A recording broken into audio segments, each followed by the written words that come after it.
10 बातें जो कृष्ण के जीवन को बनाती हैं महानतम। जन्म से लेकर देह त्याग तक भगवान कृष्ण के जीवन की लगभग हर घटना में कोई सूत्र है। युद्ध भूमि पर दिया गया गीता का उपदेश संसार का श्रेष्ठतम ज्ञान माना जाता है। भगवान कृष्ण के जितने नाम हैं उतनी कहानियाँ। जीवन जीने के तरीके को अगर किसी ने परिभाषित किया है तो वो है कृष्ण। कर्म से होकर परमात्मा तक जाने वाले मार्ग को उन्हीं ने बताया है। संसार से वैराग्य को सिरे से नकारा, कर्म का कोई विकल्प नहीं ये सिद्ध किया। कृष्ण कहते हैं, मैं हर हाल में आता हूँ। जब पाप और अत्याचार का अंधकार होता है तब भी, जब प्रेम और भक्ति का उजाला होता है तब भी, दोनों ही परिस्थिति में मेरा आना निश्चित है। वैसे तो कृष्ण का संपूर्ण जीवन ही एक प्रबंधन की किताब है, जिसे सैकड़ों हजारों बार कहा सुना जा चुका है।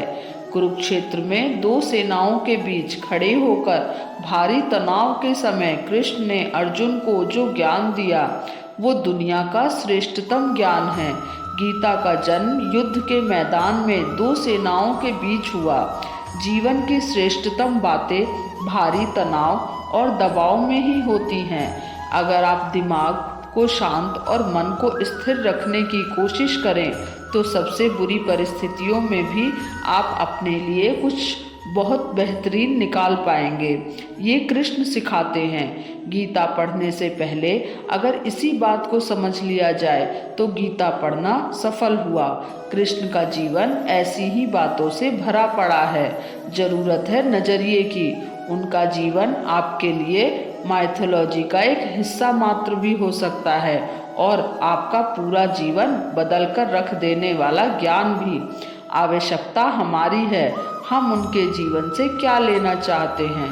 कृष्ण मात्र कथाओं में पढ़ा या सुना जाने वाला पात्र नहीं है, वो चरित्र और व्यवहार में उतारे जाने वाले देवता हैं। कृष्ण से सीखें कैसे जीवन को श्रेष्ठ बनाया जाए। 10 बातें हैं जो अगर व्यवहार में उतार ली तो सफलता निश्चित है। कारागृह में जन्मे कृष्ण पैदा होते ही रात में यमुना पार कर गोकुल ले जाया गया। तीसरे दिन पूतना मारने आ गया। यहाँ संगने से पहले द्वारिका डुबोने तक रहा। कृष्ण का जीवन कहता है, आप कोई भी हो, संसार में आए हैं तो संघर्ष हमेशा रहेगा। मानव जीवन में आकर परमात्मा भी सांसारिक चुनौतियों से बच नहीं सकता। कृष्ण ने कभी किसी बात की शिकायत नहीं की, हर परिस्थिति को जिया और जीता। कृष्ण कहते हैं, परिस्थितियों से भागो मत, उससे डटकर सामना करो, क्योंकि कर्म करना ही मानव जीवन का पहला कर्तव्य है। हम कर्मों से ही परेशानियों से जीत सकते हैं। कृष्ण का बचपन माखन मिश्री खाते हुए गुजरा। आज भी भोग लगाते हैं हम, लेकिन ये संकेत कुछ और है। आहार अच्छा हो, शुद्ध हो, बल देने वाला हो। बचपन में शरीर को अच्छा आहार मिलेगा तो ही इंसान युवा होकर वीर बनेगा। शरीर को स्वस्थ रखना है तो बचपन से ध्यान देने की ज़रूरत है। ये पेरेंटिंग के दौर से गुजर रहे युवाओं के लिए बड़ा मैसेज है। अपने बच्चों को ऐसा खाना दें जो उनको बल दे, सिर्फ स्वाद के लिए ही ना खिलाएं। तभी वे बड़े होकर स्वयं को और समाज को सही दिशा में ले जा पाएंगे। तीसरा ज्ञान, पढ़ाई किताबी ना हो, रचनात्मक हो। कृष्ण ने अपनी शिक्षा मध्य प्रदेश के उज्जैन में सांदीपनि ऋषि के आश्रम में रहकर पूरी की थी। कहा जाता है 64 दिन में उन्होंने 64 कलाओं का ज्ञान हासिल कर लिया था। वैदिक ज्ञान के अलावा उन्होंने कलाएं सीखी। शिक्षा ऐसी ही होनी चाहिए जो हमारे व्यक्तित्व का रचनात्मक विकास करे। संगीत, नृत्य, युद्ध सहित 64 कलाओं कृष्ण के व्यक्तित्व का हिस्सा है। बच्चों में पूरा ज्ञान ना भरें, उनकी रचनात्मकता को नए आयाम मिले, ऐसी शिक्षा व्यवस्था होनी चाहिए। चौथा ज्ञान, रिश्तों से ही जीवन है, बिना रिश्तों के कुछ नहीं। कृष्ण ने जीवन भर कभी उन लोगों का साथ नहीं छोड़ा जिनको मन से अपना माना। अर्जुन से वे युवा अवस्था में मिले, ऐसा महाभारत कहती है, लेकिन अर्जुन से उनका रिश्ता हमेशा मन का रहा। सुदामा हो या उद्धव, कृष्ण ने जिसे अपना मान लिया उसका साथ जीवन भर दिया। रिश्तों के लिए कृष्ण ने कई लड़ाइयाँ लड़ी और रिश्तों से ही कई लड़ाइयाँ जीती। उनका सीधा संदेश है, सांसारिक इंसान की सबसे बड़ी धरोहर रिश्ते ही हैं। अगर किसी के पास रिश्तों की थाती नहीं है तो वो इंसान संसार के लिए गैर जरूरी है। इसलिए अपने रिश्तों को दिल से जिएं, दिमाग से नहीं। पांचवा ज्ञान, नारी का सम्मान समाज के लिए जरूरी। राक्षस नरकासुर का आतंक था। करीब 16,100 महिलाओं को उसने अपने महल में कैद किया था। महिलाओं से बलात्कार में उसे सुख मिलता था। कृष्ण ने उसे मारा, सभी महिलाओं को मुक्त कराया, लेकिन सामाजिक कुरीतियां तब भी थीं। उन महिलाओं को अपनाने वाला कोई नहीं था। खुद उनके घर वालों ने उन्हें दूषित मानकर त्याग दिया। ऐसे में कृष्ण आगे आए, सभी 16,100 महिलाओं को अपनी पत्नी का दर्जा दिया। समाज में उन्हें सम्मान के साथ रहने के लिए स्थान दिलाया।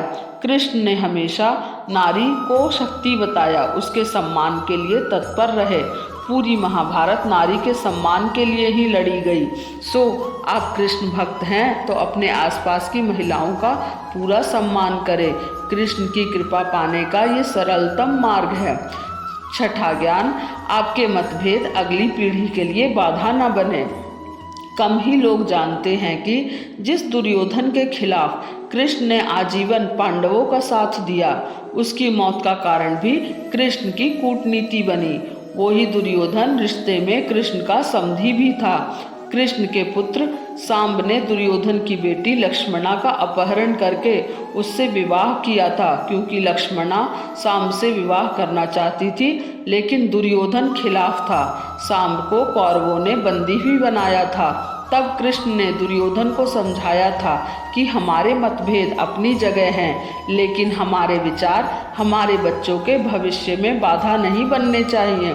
दो परिवारों के आपसी झगड़े में बच्चों के प्रेम की बलि ना चढ़ाई जाए। कृष्ण ने लक्ष्मणा को पूरे सम्मान के साथ अपने यहाँ रखा। दुर्योधन से उनका मतभेद हमेशा रहा, लेकिन उन्होंने उसका प्रभाव कभी लक्ष्मणा और सांब की गृहस्थी पर नहीं पड़ने दिया। सातवां ज्ञान, शांति का मार्ग ही विकास का रास्ता है। कृष्ण ने महाभारत युद्ध के पहले शांति से समझौता करने के लिए पांडवों और कौरवों के बीच मध्यस्थता की। हालांकि दोनों ही पक्ष युद्ध लड़ने के लिए आतुर थे, लेकिन कृष्ण ने हमेशा चाहा कि कैसे भी युद्ध टल जाए। झगड़ों से कभी समस्याओं का समाधान नहीं होता है। शांति के मार्ग पर चलकर ही हम समाज की रचनात्मक विकास कर सकते हैं। कृष्ण ने समाज की शांति से मन की शांति तक दुनिया को ये समझाया कि कोई भी परेशानी तब तक मिट नहीं सकती जब तक वहाँ शांति न हो, फिर चाहे वो समाज हो या हमारा खुद का मन। शांति से ही सुख मिल सकता है, साधनों से नहीं। आठवां ज्ञान, हमेशा दूरगामी परिणाम सोचें। महाभारत में जुए की घटना के बाद पांडवों को वनवास हो गया। कृष्ण ने अर्जुन को समझाया कि ये समय भविष्य के लिए तैयारी करने का है। महादेव शिव, देवराज इंद्र और दुर्गा की तपस्या करने को कहा। कृष्ण जानते थे कि दुर्योधन को कितना भी समझाया जाए, वो पांडवों को कभी उनका राज्य नहीं लौटाएगा। तब शक्ति और सामर्थ्य की जरूरत होगी। कर्ण के कुंडल कवच पांडवों की जीत में आड़े आएंगे, ये भी वो जानते थे। उन्होंने हर चीज पर बहुत दूरगामी सोच रखी। कोई भी फैसला तत्कालिक आवेश में नहीं लिया। हर चीज के लिए आने वाली पीढ़ियों तक का सोचा। यही सोच समाज का निर्माण करती है। नौवां ज्ञान, हर परिस्थिति में मन शांत और दिमाग स्थिर रहे। पांडवों के राजसूय यज्ञ में शिशुपाल कृष्ण को अपशब्द कहता रहा। छोटा भाई था, लेकिन मर्यादाएं तोड़ दी। पूरी सभा चकित थी, कुछ क्रोधित भी थे, लेकिन कृष्ण शांत थे, मुस्कुरा रहे थे। शांति दूत बनकर गए तो दुर्योधन ने अपमान किया। कृष्ण शांत रहे। अगर हमारा दिमाग स्थिर है, मन शांत है, तभी हम कोई सही निर्णय ले पाएंगे। आवेश में हमेशा हादसे होते हैं, ये कृष्ण सिखाते हैं। विपरीत परिस्थितियों में भी कभी विचलित नहीं होने का गुण कृष्ण से बेहतर कोई नहीं जानता। 10वां और आखिरी ज्ञान, लीडर बने, श्रेय लेने की होड़ से बचे। कृष्ण ने दुनिया भर के राजाओं को जीता था। जहां ऐसे राजाओं का राज था जो भ्रष्ट थे, जैसे जरासंध, लेकिन कभी किसी राजा का सिंहासन नहीं छीना। कृष्ण के पूरे जीवन में कभी ऐसा नहीं हुआ कि उन्होंने किसी राजा को मार के उसका शासन खुद लिया हो। जरासंध को मारकर उसके बेटे को राजा बनाया, जो चरित्र का अच्छा था। सभी जगह ऐसे लोगों को बैठाया जो धर्म को जानते थे। कभी किंग नहीं बने, हमेशा किंग मेकर की भूमिका में रहे। महाभारत युद्ध में भी खुद हथियार नहीं उठाया, पूरा युद्ध कूटनीति से लड़ा। पांडवों को सलाह देते रहे, लेकिन जीतने का श्रेय भीम और अर्जुन को दिया। वीडियो अच्छी लगे तो वीडियो को लाइक करें, शेयर करें और मेरे चैनल को सब्सक्राइब करना ना भूलें।